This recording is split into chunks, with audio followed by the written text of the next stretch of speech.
sejam bem-vindos a mais um episódio do podcast Verbalizando o Direito.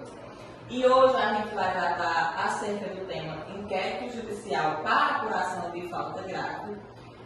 Os entrevistados de hoje serão os professores de pós-graduação de Direito do Trabalho da UniVS, Dr. Matheus, Nathan, Joyce e Vinícius. Primeiramente, qual o contexto do inquérito judicial? Então, boa noite a todos que estão nos assistindo. É importante lembrar que, inicialmente, o inquérito judicial, na verdade, é uma ação, porque pelo nome pode fazer você compreender, tentar entender que é um procedimento administrativo, que atualmente não é. E essa ação tem o escopo de extinguir, de rescindir o contrato de trabalho daquele empregado que é estável e que, portanto, não pode ser dispensado diretamente. E aí, o contexto histórico, se a gente for procurar as origens históricas desse inquérito, a gente vai remeter lá à Lei Elas Chaves, que prevê que os ferroviários que tivessem 10 anos de trabalho na mesma empresa ferroviária não poderiam ser dispensados, salvo mediante a instalação de um inquérito. Só que esse inquérito não era judicial, era administrativo, e ele era presidido pelo engenheiro. Posteriormente, foi se estendendo às demais categorias, para além de ferroviários, e aí a gente chega na CLT.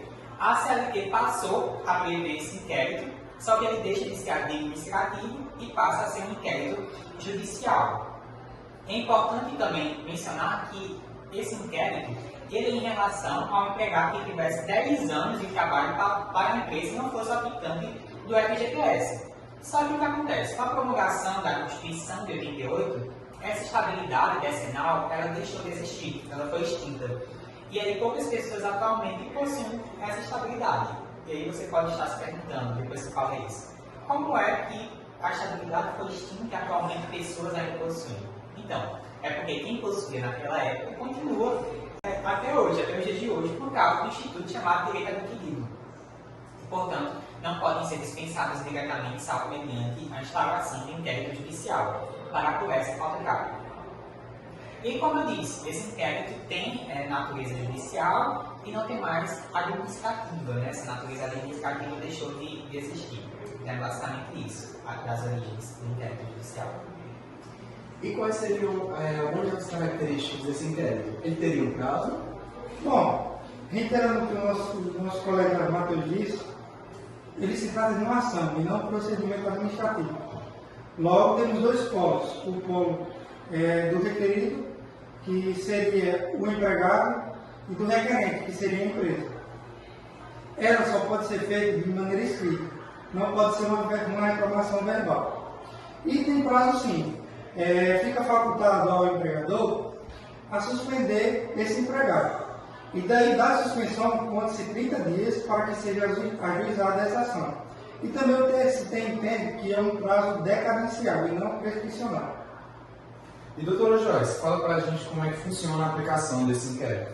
Pronto, pegando o gancho do colega, esse inquérito, passando esse prazo de suspensão de 30 dias, porque o empregado vai ter esse prazo de 30 dias para poder entrar, acionar a Justiça do Trabalho, certo? Ele vai peticionar uma ação, que essa ação deve preencher todos os requisitos na peça. Após isso, a outra parte, que é o empregado, ele tem que ser citado e para comparecer à audiência de instrução e também para fazer a sua defesa. Na audiência de instrução e julgamento, as partes vão ser ouvidas, certo? Vai ter o depoimento do empregador e depois do empregado tem que seguir essa ordem. Também vai ter a ouvida das testemunhas.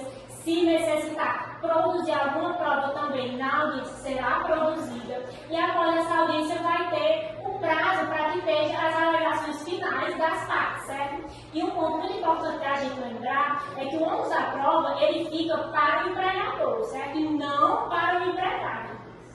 E uma coisa muito importante, após todo esse processo, a gente tem duas possibilidades, duas consequências. Caso seja provada a falta grave, o contrato ele é restringido, ele acaba e o prazo ele vai retroagir até a data que ele foi suspenso.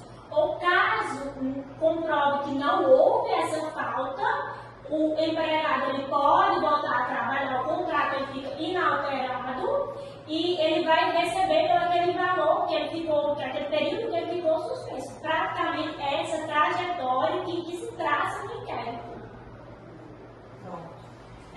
Doutor Vinícius, como pode ser apresentada a petição para ingresso desse processo?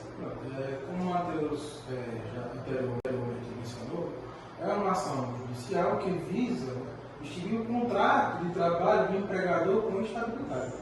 Essa ação ela deve ser escrita por força do artigo 863 da CLT. Doutor Natan, como funciona essa audiência? A audiência, no caso.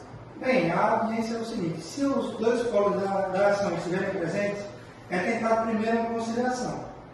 Caso a parte requerente, que seria a empresa, falte, essa ação ela é ativada. E caso a parte requerida, que seria o empregado, falte, essa ação ele será denominado como rebel e será entendido que a parte dos fatos será favorável à empresa. E doutor Vinícius, fala pra gente quais os efeitos dessa sentença. A sentença ela é improcedente para o empregado que teve a suspensão, ele é reintegrado no cargo novamente. E no caso, sem a suspensão do contrato, ele é mantido no vínculo de trabalho. Aí a sentença procedente a extinção do contrato, né? E só uma observação que se por algum motivo for desaconselhável a manutenção desse empregado, a possibilidade da indenização por substituição. Um ponto interessante em relação a isso é que, como foi dito, né, se acolher da pretensão, esse contrato de trabalho vai ser rescindido. E ele é rescindido a partir da data da propositura dessa ação. Então, tem um determinador que fala que é a partir da suspensão, mas o entendimento é realmente a partir da data da propositura da ação. E se o empregado suspenso continuar a trabalhar na empresa, né, normalmente após a propositura do inquérito, ou seja, tem um inquérito lá instaurado e o empregado continua trabalhando, ele não foi suspenso. E se for acolhida, essa pretensão vai se considerar fim do contrato de trabalho a partir da data da propositura da ação, e aí a ação, novamente, é um inquérito judicial, tá? Inquérito judicial não é procedimento administrativo, é uma ação judicial. E, como eu disse, vai se considerar fim, né, esse contrato de trabalho a partir da data da propositura dessa ação, e vai se entender o restante desse período trabalhado pelo empregado correspondente a um novo contrato de trabalho. Então, imagina, tem um empregado, ele foi suspenso, e deixa eu tentar colocar um caso para fazer com que vocês entendam. Imagina que o empregador, se o empregador ele tem um funcionário, ele suspende, ou vai ser suspenso no dia 1º de abril, a gente está no mês de abril, e a ação ela foi proposta no dia 28 de abril, esse prazo, porque ele passou trabalhando no dia 1º ao dia 28, ou seja, os 28 dias, o empregador vai ter que pagar ele esse salário, correspondente aos 28 dias. Então ele não fica prejudicado nessa questão. Pronto. Minha gente, no mais era isso. A gente tentou abranger o assunto de forma bem sucinta. E até o próximo podcast. Olá, minha gente! E agora a gente vai para o quadro do nosso podcast De Olho na Posse. A doutora Joyce vai resolver uma questão sobre o assunto. Vamos lá. Assinale a alternativa correta. Opção A. A petição inicial do inquérito judicial para apuração de falta grave pode ser apresentada oralmente. Letra B. O número máximo de testemunhas no inquérito judicial para apuração de falta grave que tramite pelo rito ordinário é de 3. O prazo para a instalação do inquérito judicial para apuração de falta grave contra empregado, garantindo estabilidade, é de 30 dias contados a partir do suposto ato ilícito. Letra D. Se tiver havido prévio reconhecimento da instabilidade do empregado, o julgamento do inquérito pelo juízo não prejudicará a execução para pagamento dos salários dos devidos empregados até a data da instalação do mesmo inquérito. E letra E, não respondida. Bom, vendo as alternativas aqui, a resposta correta é a letra D, porque, tendo reconhecida a estabilidade, essa não vai prejudicar a execução dos valores do salário, certo? Isso é contrapartida da data da instalação do inquérito. E é isso. Espero que vocês tenham gostado. Tchau, tchau.